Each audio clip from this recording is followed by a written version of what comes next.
evening. Eric Scott Picard, joined as ever by Patrick Ryan. And tonight we've got a science-themed show for you. Really looking forward to. Um, Tonight we're going to speak with Jamie Janover, who is a musician, artist, educator, photographer.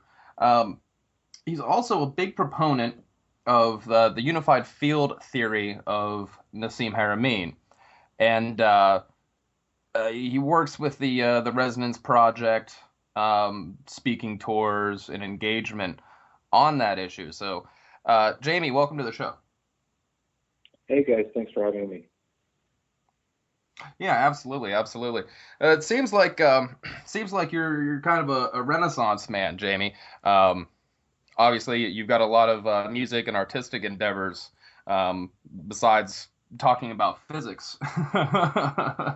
So, what's your background? What kind of brought you to this kind of countercultural world? It was really an organic process. I was into music from an early age and then started playing music and then started playing street music and then started playing in bands and touring and started going to festivals. All along that same time, I was interested in the big picture, I would say, the biggest questions that you can ask, the ones that we've probably all asked, like where did we come from? How did we get here? What is the universe? How did the universe start? The giant questions. And so the combination of those two things led me to encounter a lot of cool people that had interesting ideas and pointed me in directions towards like certain books or people. I eventually read The Tao of Physics, which is, showing ancient Chinese mysticism was saying the same thing as modern physics. And I read a bunch of books about physics and for the layman, because I'm not a physicist. I do explain physics and I do lectures on unified field theory, but I don't have a degree in physics. I actually, did a lot of music in school and studied psychology and things like this, but never actually pursued that. I eventually saw this guy Nassim Haramein at a festival because I was playing music at the festival, and I saw him do a workshop, and that's how I first got exposed to this particular guy's unified field theory, which is basically a theory that describes everything in the entire universe. Just like that movie about Stephen Hawking, Theory of Everything, that's what a unified field theory is. It's a theory of everything. And so like Hawking, this guy Nassim Haramein is looking for a unified way of describing the whole universe, from the infinitely big to the infinitely small, the cosmological to the quantum. And so because I saw him and just thought it was cool, it led me to wanting to explain it to other people, and he eventually taught me to do his PowerPoint presentations. And so for many years now, I've traveled around all over the place, playing music like I do on tour, and at the same time, either at a festival or on the side, doing these presentations on unified field theory. And doing stuff like this, radio and podcasts and interviews and things like this. Just trying to spread the word and create more resonance by sharing resonant information that actually makes sense. There's a lot of stuff out there that is not making sense. And it's important to give people a sense of clarity and unification and connection, because we need that right now. Absolutely, especially when it comes to physics, a lot of it is just so filled with scientific and mathematical jargon that the layman can't really, it's difficult for an average person to really grasp it. So people like you that are able to condense it and distill it and transmit it in a way that's easy to understand for everybody is extremely important in my opinion. Yeah, the math is the math, and that's a very specific language, just like any other language. Except math is the only language that every kid in every country studies in school. Um, it's the universal language, really, and that's the language that physicists are using to write their ideas.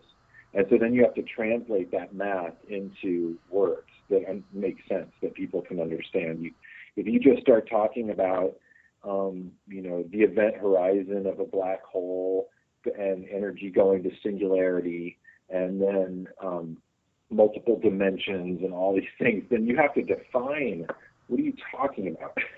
What do you mean a dimension? What the hell is that? What is a black hole? What is a singularity? What is the event horizon? And it takes time to do that. My full unified field theory presentation, when I'm trying to condense it as much as I can and fit it all into one presentation, it's usually about 4 hours.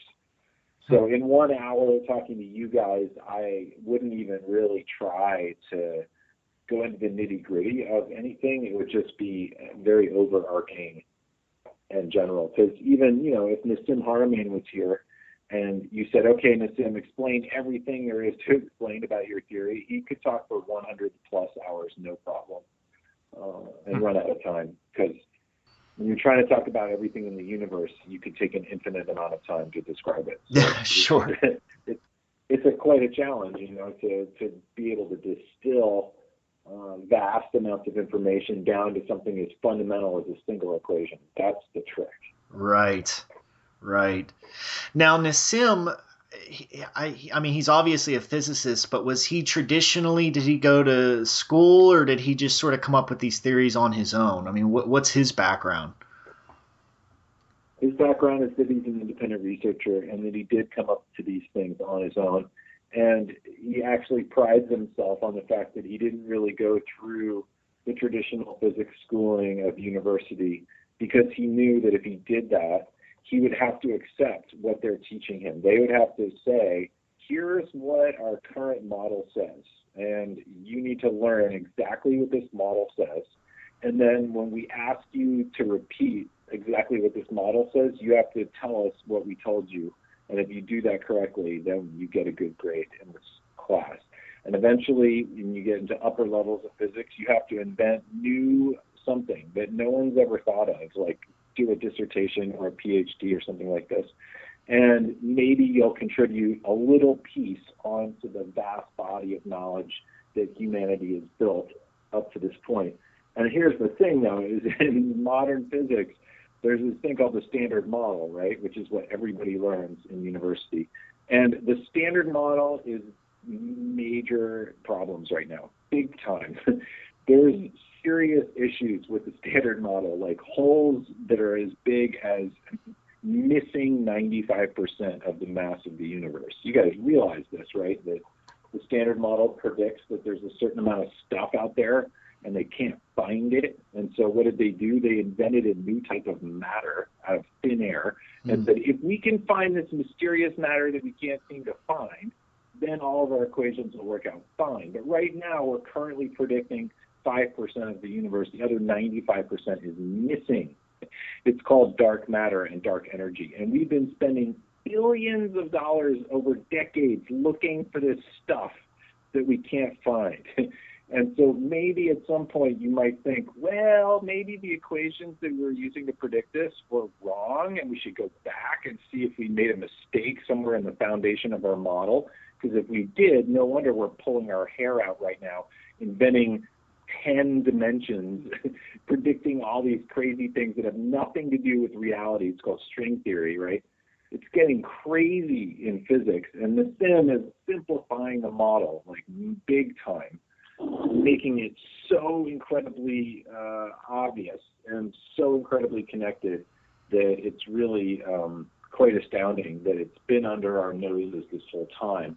And it's one of those classic elegant solutions where you think it's all crazy and then you find the key and you're like, oh, it's like that. You don't need 10 dimensions. You don't need dark matter. It actually all works out fine. It's that we were just looking at it in the wrong way. And I think that's what Nassim has come to. It's basically a fundamental shift in the understanding by shifting your perspective and shifting the assumptions that you make in the very beginning of building your theory. So you'd say that physicists, mainstream physicists, are essentially trying to put a round peg through a square hole. Like they're trying to prove an existing theory rather than scrapping it and coming up with a new one, right? Well, that's an oversimplification, I think, of what's happening. I mean, obviously, they got to this point based on a long history of observation and hypothesis, and experimentation.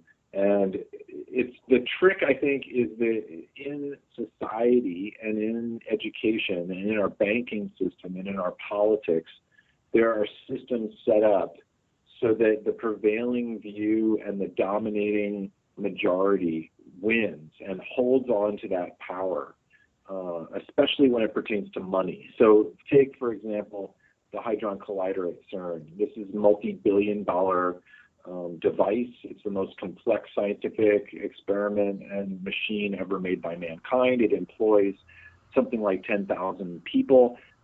There's a lot of pressure for that thing to be justified, to come up with results, to continue to get funded, to continue to pay scientists children's college educations. And so for them to just say, oh, we think we maybe see somewhere in the clutter of all this data and all this noise, a tiny bump in the data that might mean we found this hypothetical particle that we thought might exist for a long time, and now we found it, and so all of a sudden they give them the Nobel Prize in Physics a couple of years later, when normally you have to actually not just discover something, but have something really useful and proven come out of it that gives you the, deserving that.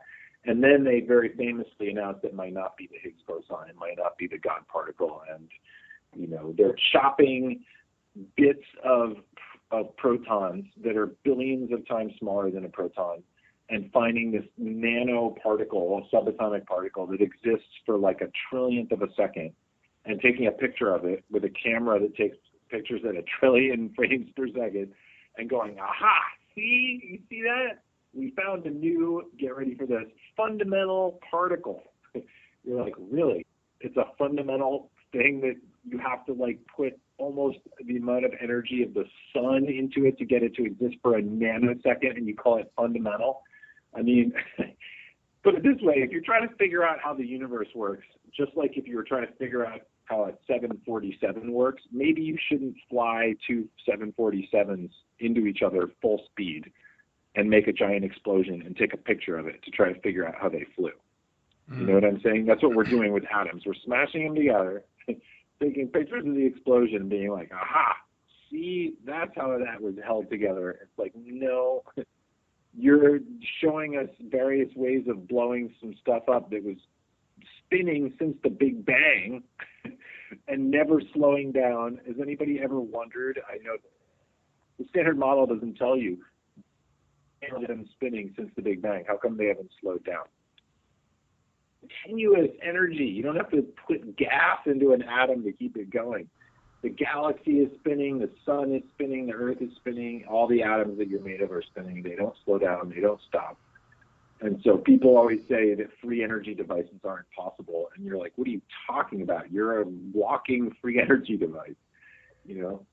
All you have to do is eat, sleep, and drink and dream, and your body is just continuously making billions and billions of cells per second, and all that cells you're made of are made of 1 trillion atoms that are all spinning at the speed of light and never stop spinning. And if you look at the big picture of the way that it all fits together and how it works, then it all actually makes sense. And that's what Nassim does, is he's taking the wide view and not making fundamental assumptions about things in the same way that the Standard Model has. And the details of that are pretty extensive and involved. But that's the general way of changing the model, is just fundamentally coming at it from a different angle. Exactly. And we've talked about that same theme, Eric. I don't know how many times would you say, pretty much every other podcast, man. I mean, we always fall back on that same theme, how, even with science, and science was originally, it was started by the renegades. It was started by the people that were like, wait a minute, I don't buy what the church is telling me. I'm going to kind of come to my own conclusions.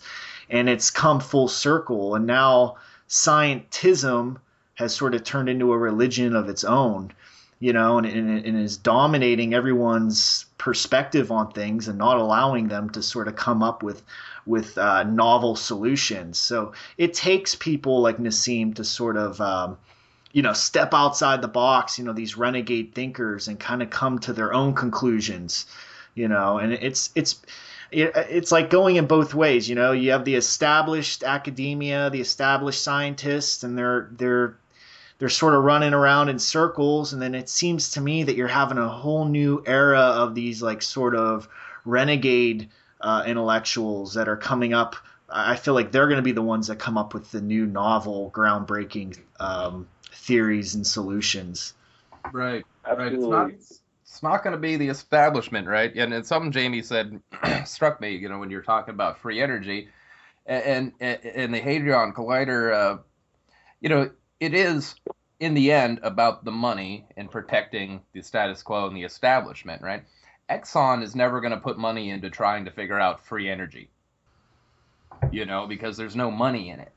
Right. So the establishment, chooses which scientists to fund, right, based on the return they're going to get. You know what I mean?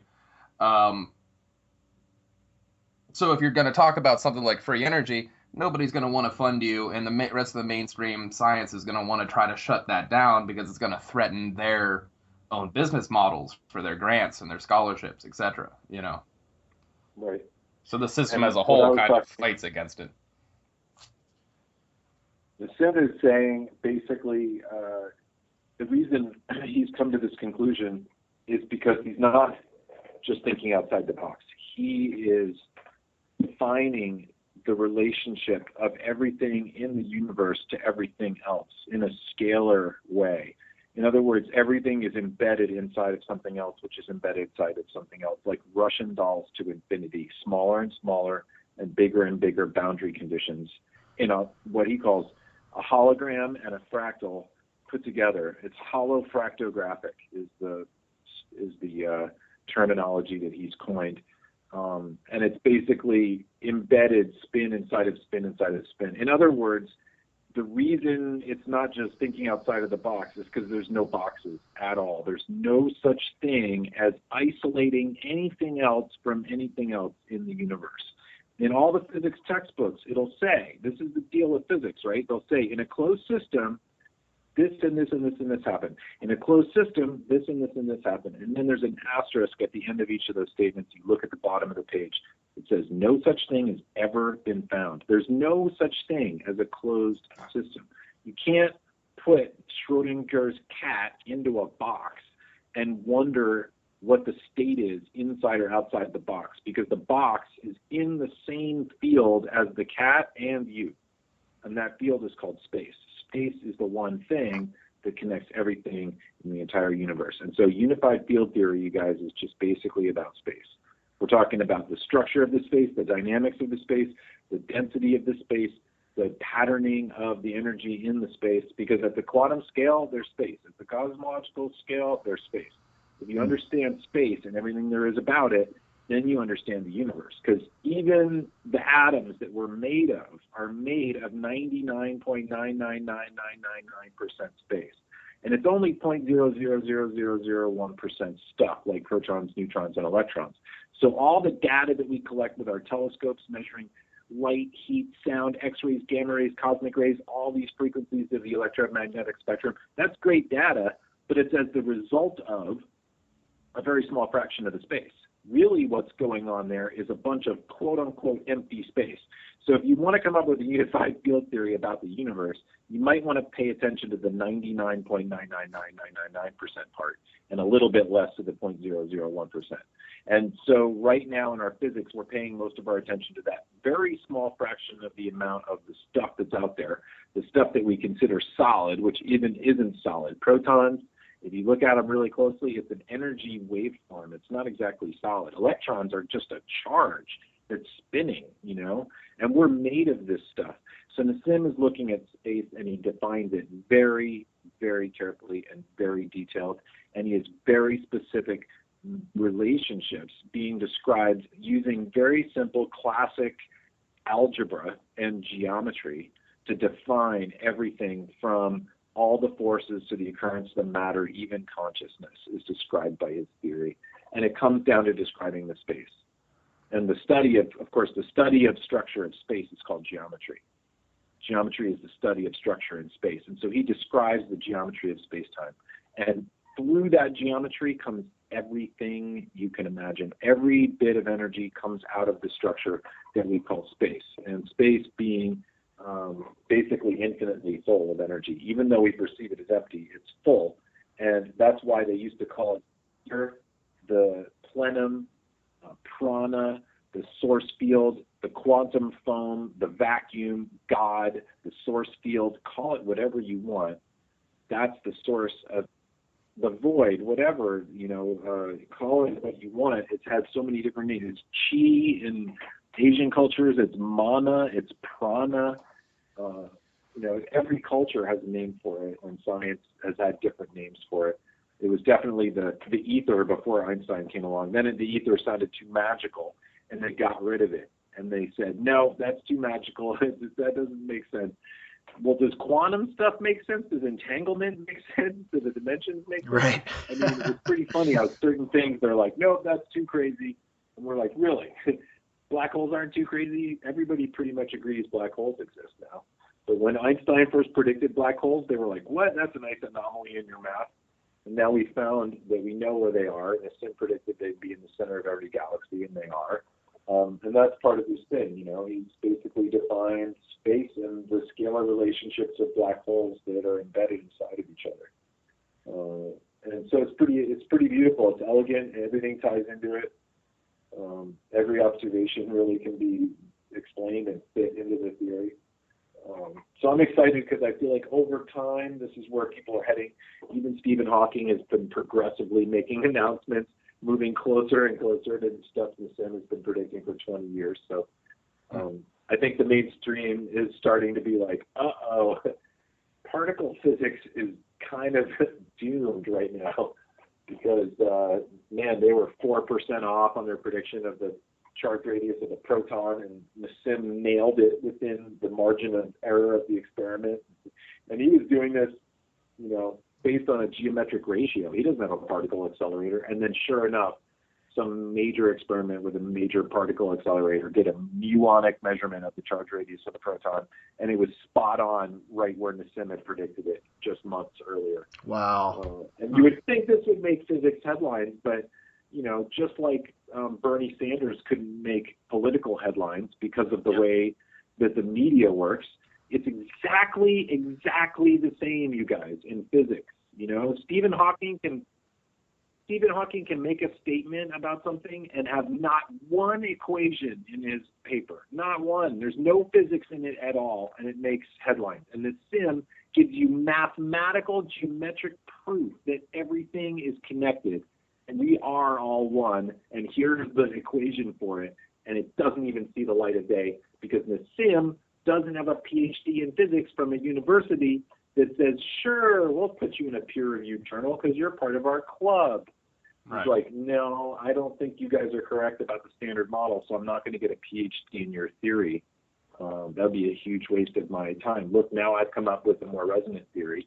Einstein got no traction on his theory for a while until Max Planck was like, hey, wait a minute, check this guy out. And they were like, huh?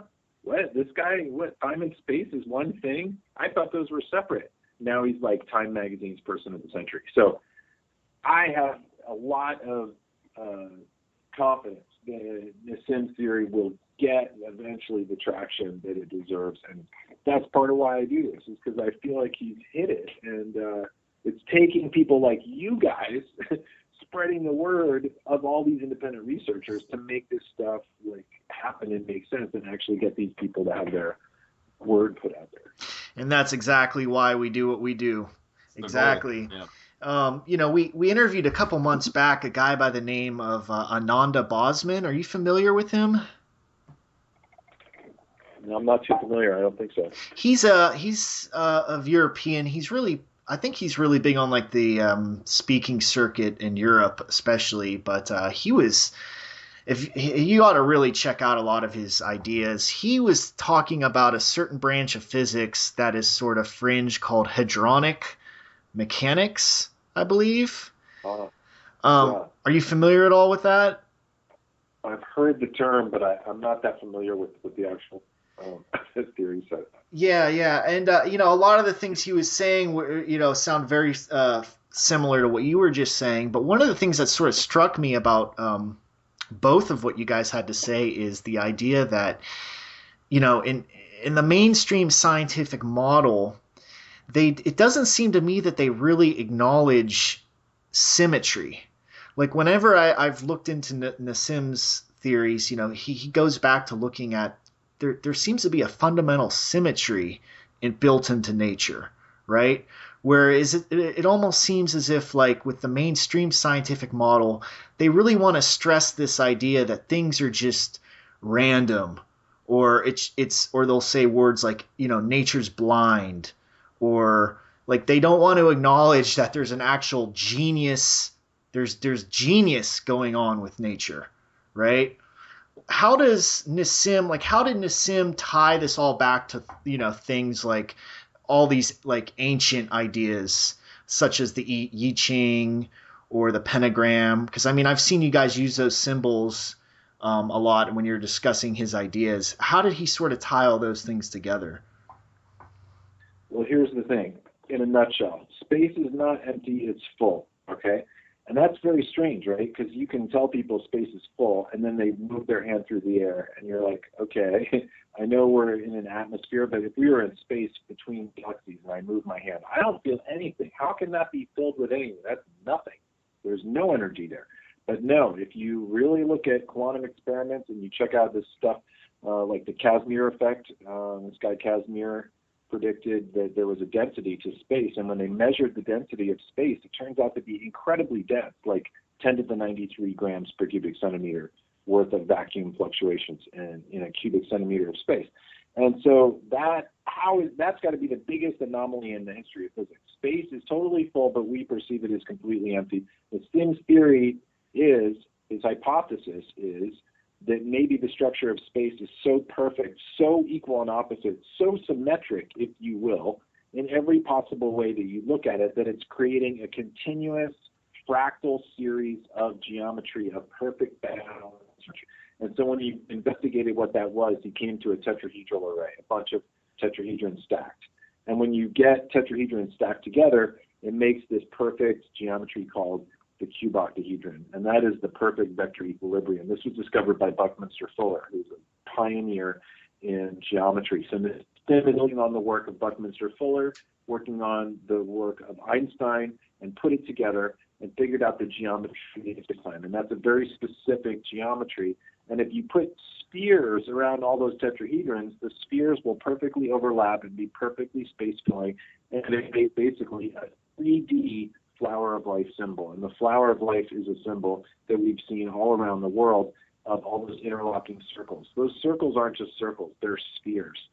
Interlocking spheres is the fundamental patterning of basically what you can think of as the pixelization of space-time. Space is not just continuous. You can think of water as continuous and be like, see, it's a fluid, it's a continuous thing. It's like, yeah, but if you really look at it closely, that water is quantized. It's made of these little quanta of energy. They're called molecules. You say, oh, okay. And then you look carefully at those quanta, and the molecules are quantized. They're made of atoms. And then you say, okay, then those are quantized too. Protons, neutrons, and electrons. And the protons are quantized. Those have quarks inside there, 3 of them, every proton. And if you keep splitting it down and down and down, 1 billion trillion times smaller than a proton, you get this quanta of energy that is the smallest possible little wavelength of the electromagnetic spectrum. It was discovered by Max Planck, and that's why they're called the Planck spherical units. They're the diameter of the Planck's length, the shortest possible measurable distance. We're talking smaller than a photon of light. And that is the fundamental little natural units that Nassim uses to build his entire theory. It's actually the only natural units in physics. All other units are arbitrary. Like how long we decided to make a meter is based on physical units, but those have 3 variables, variables in them that could be different. And the Planck spherical unit is basically the pixel that makes up the proton. There's 10 to the 60 of them, a one with 60 zeros after it inside of a single proton. And if you made each one of those little Planck spherical units the size of a grain of sand, your proton would be from here to Alpha Centauri 4 light years away. So that gives you a sense of how incredibly small these little tiny spheres are. And those are packed together in a 3D flower of life lattice. And so that's why the ancient cultures encoding that geometry into their pyramids, into their monuments, into their documents, into their symbols, into their rituals. That's why that's so deep, is that ancient cultures knew the geometry of space-time thousands of years ago and were able to move massive structures that we really couldn't move today. We could not build another Great Pyramid of Giza. And so all of a sudden, physics starts to open up into, wait a minute, how did ancient cultures know about the geometry of space-time? And then you think, maybe it came from off of our tetra. Maybe they got it from another tetra, like it was extra tetra real information, the extraterrestrials. And then all of a sudden, the Sims talking extraterrestrials, crop circles, all this stuff that no other physicist dares even touch. Right. Because they're going to be just ostracized. Now, the Sim is not part of the university, so he's not going to get fired by anybody. And he can say, you guys, here's the deal. I'm not just saying there's extraterrestrials. I'm saying here's the evidence and check this out. And when you start to connect all the dots, then the whole Ancient Aliens show points towards, the possibility of what I'm talking about. And obviously, Ancient Aliens will blow certain things out of proportion and they'll make it so that it'll sell advertising and all this. But fundamentally, within all their layers is some fundamental stuff that needs to be investigated and taken seriously. Because you look at Graham Hancock's work, his new book shows that there was a cataclysm 12,800 years ago and 11,400 years ago. Shatters of a comet or giant meteorites hit the Earth in the North Pole and vaporized a bunch of the ice within a very short amount of time and submerged all the cultures that were living on the shoreline 12,000 years ago. And these are the folks that built these gigantic megalithic structures that were then later found by later cultures, and they set up shop. In other words, the Egyptians didn't build pyramids. The Incas and the Aztecs also may have found structures that were much older. Pumapunku in South America, the Easter Island heads all over the world, right? Stonehenge, much older than we originally thought. It's going to turn out that the history of our culture, the history of humanity, is going to be a very different story, just like the history of our physics and how the universe started and our ideas of how the universe works is also radically shifting. All these things are all shifting all at the same time. And I think we're going to see the same thing happen in our politics here. And I think it's a very exciting time because all the bad stuff is getting called out like never before. All the people that used to be able to hide in the shadows and do crazy stuff are now on video doing it. And everybody's calling it out and saying, no, you shouldn't do that. And no, it's not okay to call your team the Redskins. And no, it's not okay to discriminate just because somebody loves somebody else who's the same sex as them. And no, it's not okay to lock up a kid because he smoked a joint while the bankers that destroyed the global economy are running around with giant buses. And all that stuff is done. I get everything in the universe is connected. And it's actually every country that we're walking around on this sphere are all drawn to the same singularity in the center of the planet. And so the Sim starts talking about the physical mechanics of how and why we're actually connected.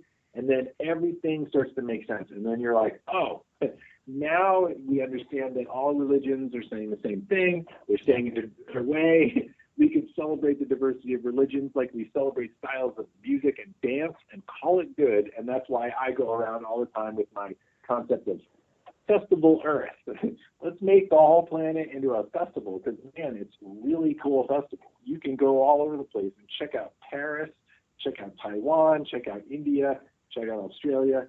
Really amazing people and amazing things happening all over the world. Absolutely. We should be celebrating and stop sending bombs over walls, okay? Like, hello.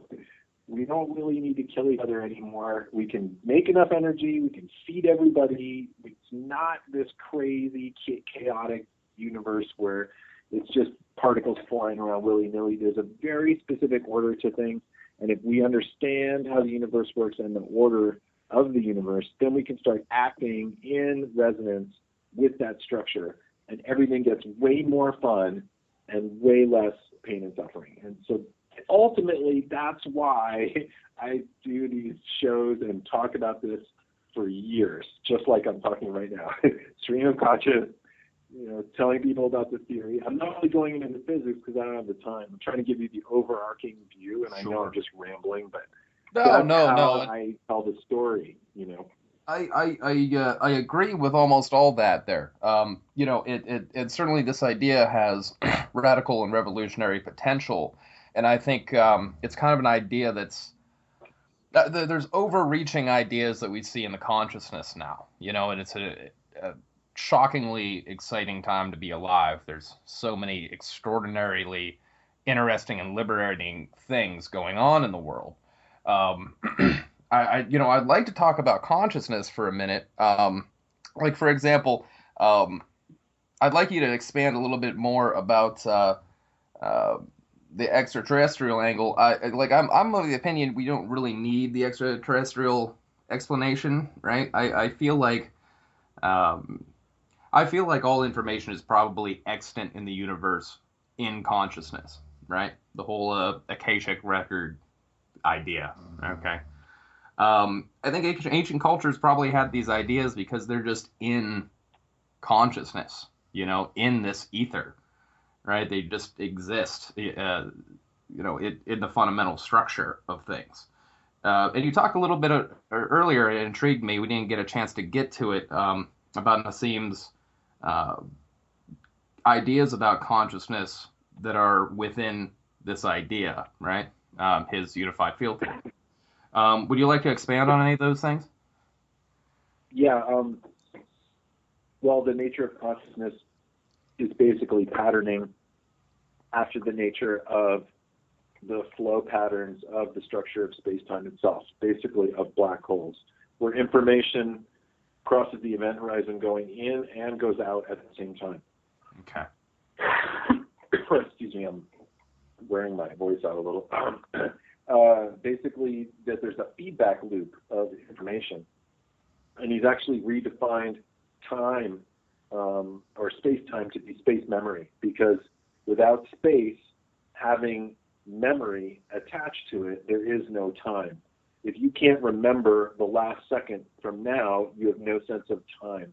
And so Nassim's trying to weave together not just space and time, but memory as well. He thinks that memory is basically information embedded on the structure of space. Yeah. There's evidence for this. If you search phantom DNA, you'll realize that this Russian researcher accidentally figured out that DNA leaves an imprint of itself on the structure of space-time, and that it can actually clone itself in water and stuff like this.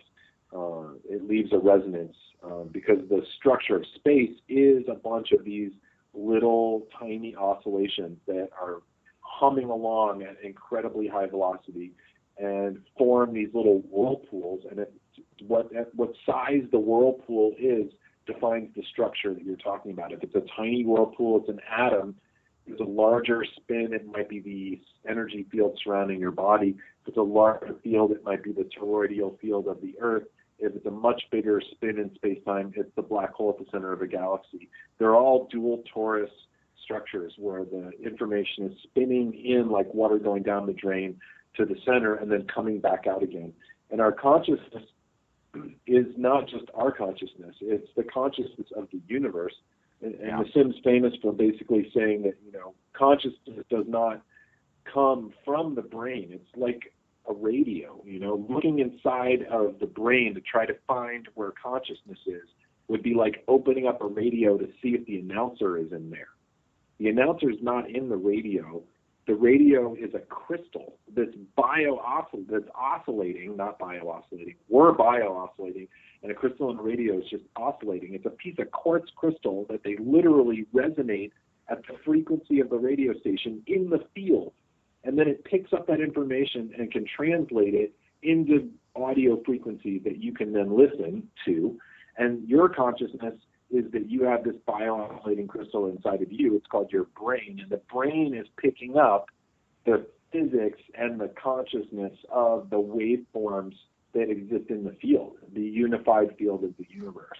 So we're really just picking up the resonance of the field. And that means that when you die, your body might change its state in its atomic structure, but the resonance of who you are and how you want to define this, I mean, you can call it many things. This is where religion comes in, and people start talking about the soul and spirit and God and all these other things that physics just doesn't even start to try to explain. And if you really want to explain everything, you got to explain everything. You can't just say, well, I'm just talking about physics. I'm not going to talk about theology. It's like, what do you mean? Theology and physics are the same thing. That's why spirit and science and things like literally spirit science are becoming so popular. It's because people like, starting with Fritjof Capra writing the Tao of Physics, Lao Tzu and Einstein were saying the same thing, and we should be, going deeper into that, not deeper into like, let's chop up atoms into the smallest little thing we can chop it into. Nassim is basically saying, great, you're ripping apart a proton and saying, see that clump of little Planck units? We'll call that this subatomic particle, and when it breaks apart, it looks like that, we'll call it this. But meanwhile, it goes right back into the vacuum in a trillionth of a second. And so I think it's pretty backwards. We've got a lot of stuff completely backwards, and if you just flip it the other way, it's like, oh, wait a minute, this all makes sense now. It makes perfectly clear sense. Sure. If, like, hypothetically speaking, if science continues on this trajectory, totally ignoring all the, renegade visionary thinkers, if science were to continue on this trajectory, specifically physics, how close would you say it would be that physics will hit that point of no return? Like that point where they say, oh my gosh, we were totally wrong, or oh my gosh, everything really is connected to everything else, or you know what I mean? Or there is a symmetry to the universe. I mean, what field of physics? I mean, you don't seem like you're very fond of the Hadronic Collider. I mean, what sort of mainstream academic physics theories would you say are sort of heading in that direction? Well, the mainstream is getting closer and closer to this view on their own, because if it's correct, if it's true, then that's what they're trying to narrow in on in the first place. I'm just saying that there's been some very distracting assumptions and things that got glossed over a long time ago, that if they had not been glossed over, if they had allowed that information to come forward, we would be at a very different point. I mean, Nassim is known for saying that if Nikola Tesla hadn't been censored by the U.S. government, especially after he died, and they didn't just grab all his papers and shove it all under the rug, we would probably be flying between galaxies at this point.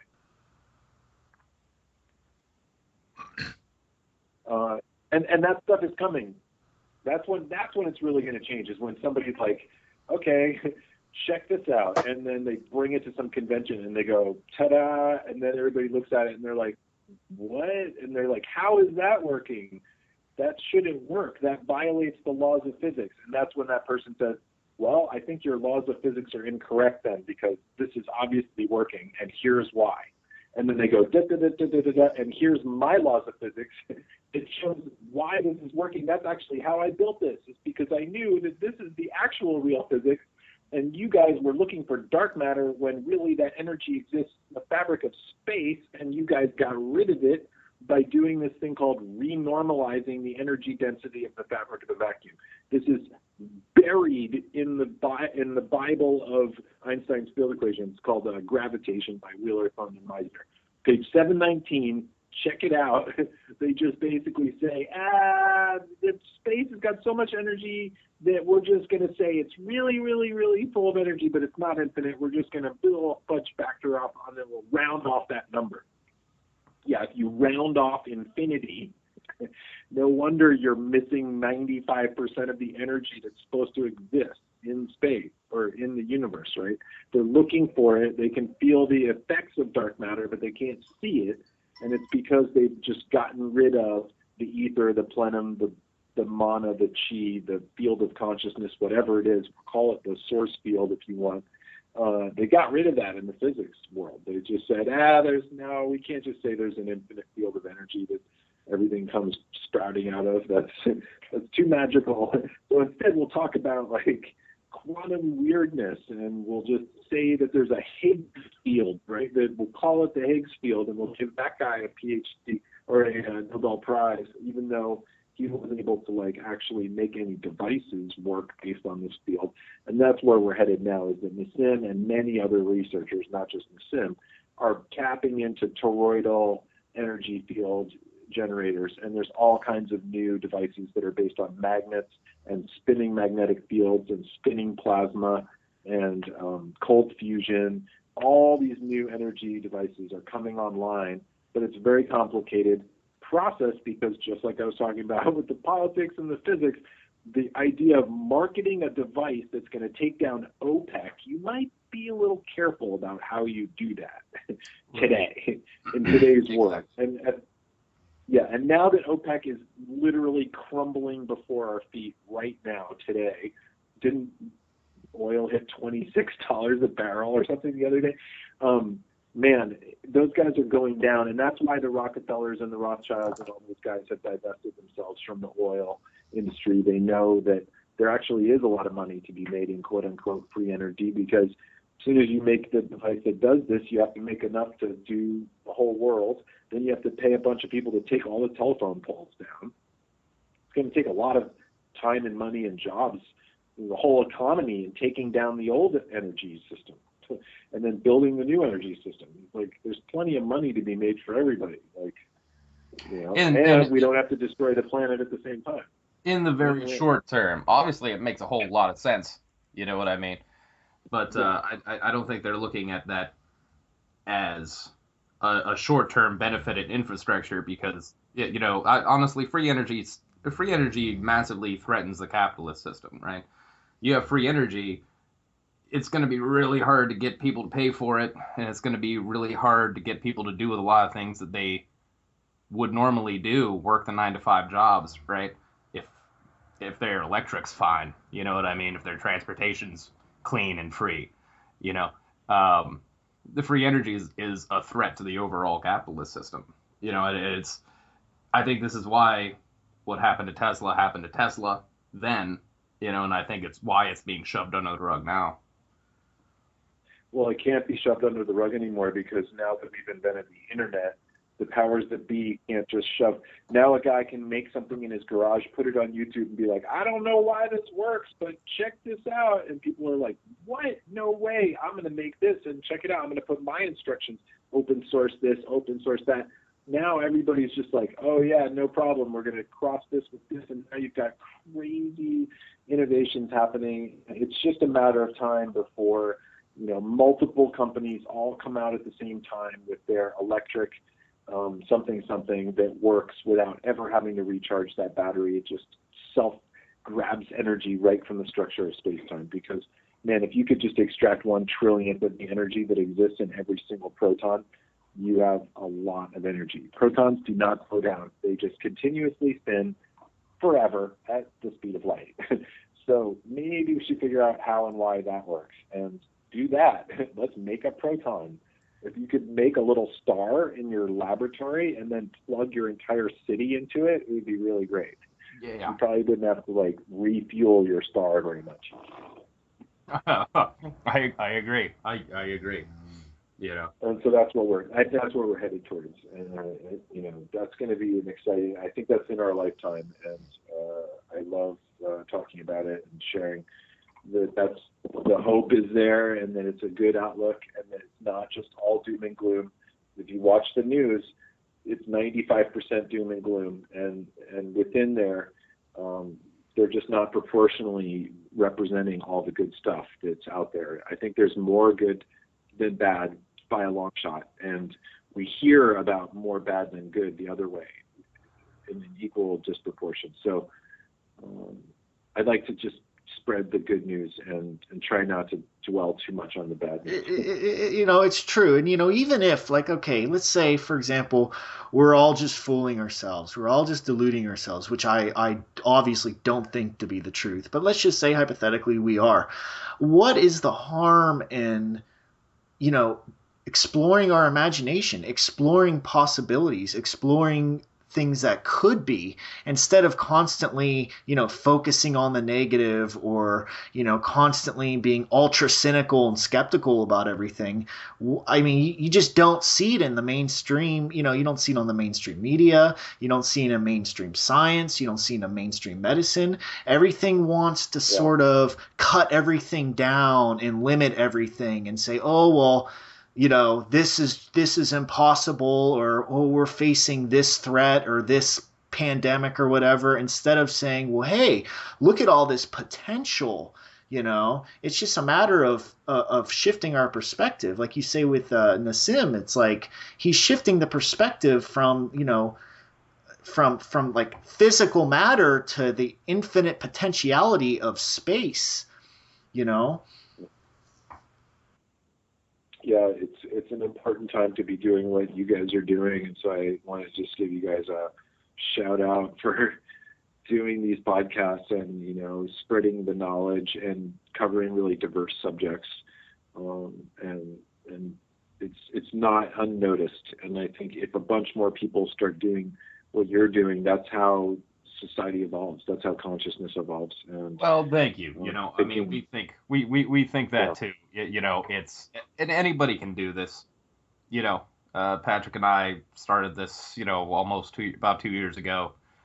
I mean, at the end of the day, we're just a couple of people with open minds and some laptops. Anybody can do this, and you're right. And I think a lot of people are tuning into alternative media sources for their information. They're looking at new media, they're experimenting with different ideas, they're being exposed to different ideas, and I think that's just a net positive for everybody. Totally. Absolutely. I suppose why don't you talk to me just a little bit about Nassim's Resonance Foundation. Just kind of tell people how to, take a look at the Resonance Foundation and what the Resonance Foundation does.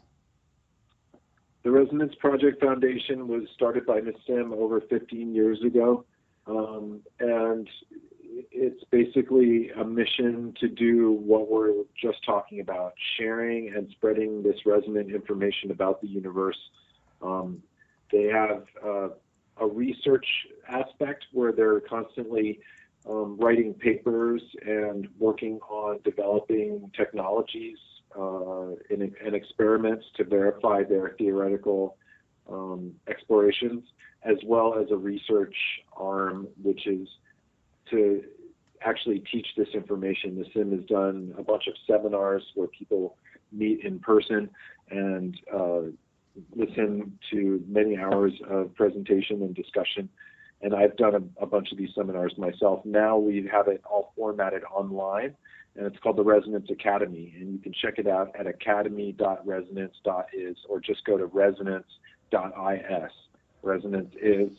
And it's a self-study, like online course, like taking a college course at a university. And it's pretty in-depth and goes through 6 different modules. And it's pretty awesome. There's people from all over the world on there, and there's forums and discussions, and each module covers different aspects of the theory and the overarching implications and applications of the theory, and the history of physics and how we got to this point, and what unified physics is and how it differs from the standard model, and how this could affect really every aspect of our lives.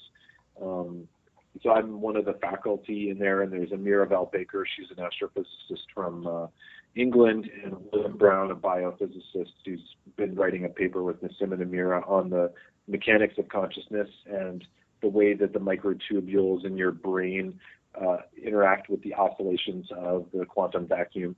It's pretty awesome. And so all this stuff exists at the Resonance Academy, and that's continues to be kind of Nassim's focus, is teaching this information, because it really has changed a lot of people's perspective, and it's also affected people's technology that they've been working on, and have taken Nassim's equations and used the proportions and the geometries that he describes to really affect their technologies and their ideas. So the work is really starting to mature and develop. He's written many papers, and new papers are coming down the pipeline, and so are new technologies. So I'm excited to be involved with these guys. It's been a lifelong mission for Nassim. He's been working on this for like 15 years with just the Resonance Project, and another 15 years of research before that. So 30 years of Nassim's work. I've been helping him and explaining this stuff for about 10 years to 15 years. So I look forward to the next phase, which I feel like is many more people being exposed to the information, and then cross-pollinating across disciplines, and unifying all fields of spiritual and scientific inquiry to an actual unification in our consciousness, so that we don't have this feeling of separation that leads towards all of these other negative things that we witness happening on a daily basis on the news. That's where it's headed. And so, thanks again, guys, for doing this. I mean, every little bit helps towards that mission. No, absolutely. And I think these are really important ideas. I hope people will check out the website. I would like, everybody's interested to go check out one of the longer presentations that really gets at some of the nuts and bolts. Make yourself familiar with these ideas, because I really do think this is a pretty important idea. Yeah. Jamie, we're about at our time here. Why don't you tell people where they can see you do your presentations online, and then go ahead and tell us about your websites and your other projects a little bit. Yeah, I'm primarily a musician, really, and you can find me on all the various social media sites, and my website, which is still under development, I would say, is jamiejanover.com. But a lot of my music can be found via my Facebook page and my SoundCloud, and Bandcamp is where I have all my albums. All my albums are downloadable for free, including you can pay by donation if you want. But I have a bunch of different albums out. Solo dulcimer, which is the hammer dulcimer, is a string instrument that I play. It's a percussion string instrument, so it's combination percussion and more tonal, chord, melody-based string music, but not in a traditional sense. It's kind of my own style. I also play that instrument in a band called Zilla, another band called Prang, which is the guys from Iodo and Steve Kimmock. Steve Kimmock's a guitar player. Iodo guys are also in the band String Cheese Incident. So I play with those guys. And I play also, my most touring current project is with my partner, and it's Janover and Resonator. My last name is Janover, and she goes by Resonator. And so we've been playing at festivals worldwide for the last 4 years or so, and looking forward to hitting some more festivals. So that's mostly what I do, is go touring around and play festivals and do talks at festivals and stuff. So you can find me on any of the social media sites. If you want to check out one of the longer presentations, I have one on a website called Portal to Ascension. There's a 5.5 hour long talk, actually. And it's portaltoascension.org. And you can just search for Unified Field Theory or Nassim Haramein on that website. You'll find that link. I'm also doing a week-long presentation with Nassim Haramein on a small cruise ship in the Aegean Sea off of Croatia in October. So if you want to go on a cruise and have Nassim and myself lecture for I think about 6 hours a day for 5 days. So it's probably about 30 hours of lecture plus a weekend visit to the Bosnian pyramids. That's October 9 to 16 this year. I'm really excited about that trip. I also produce a festival that's kind of an electronic music festival called Sonic Bloom in Colorado on the summer solstice. So if you guys are into, anybody out there wants to check out some good electronic music and some great workshops and art and sculpture and performance, you can come check out Sonic Bloom. That's sonicbloomfestival.com. Yeah, that sounds great. Especially that cruise. 30 hours of radical physics lecture on a boat, and then a visit to the Bosnian pyramids. That sounds just like my nerd fantasy right there. Yeah, that one's really great. It's that one's at Bridging Heaven and Earth. That's where you would find that at bridgingheavenandearth.com. Actually, it's just heaventoearth.com is the name of that website, but Bridging Heaven and Earth is the name of the organization. They're kind of a media and healing arts for awakening type of organization, and they're doing a series of cruises all in the Aegean off of Croatia. Croatia is quite beautiful, and it's where a lot of people in that area go for their vacations to lie on the beach and stuff. And so it's pretty gorgeous there. And the cruise series is pretty great. They're doing one in July with Eric von Daniken, the guy who kind of started the ancient aliens hypothesis with a book ages ago. And then later in July, they have Daniel Pinchbeck. And then they have one with Michael Tellinger from South Africa, who talks a lot about the Ubuntu project and the stone circles down there and ancient cultures. And also Samir Osmanagic, which is the guy who discovered the Bosnian pyramids.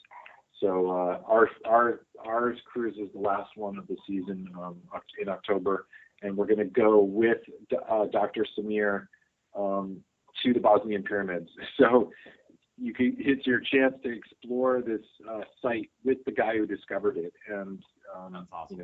Find the evidence of this pyramid that's larger than the pyramid at Giza, and it's so old that it's covered with a forest. It looks like a mountain, but it's actually a pyramid, and there's underground chambers and stuff that you can go walking through underneath the pyramid and see the megalithic stones and everything. It's been fantastic. I really want to thank you for being on the show. Yeah, my pleasure. Thank you for having me. Yeah, absolutely. All right, well, you can check out Jamie Janover. A lot of the links to the things he was describing will be in the information below the video or on the podcast, wherever you happen to be listening. For Patrick Ryan, my co-host and co-founder, I am Eric Scott Picard, and this has been Free Radical Media. You can check us out on our website, freeradicalmedia.net, as well as our Facebook, Twitter, Tumblr, and Instagram accounts across social media. Thank you very much for listening, and we'll catch you next time.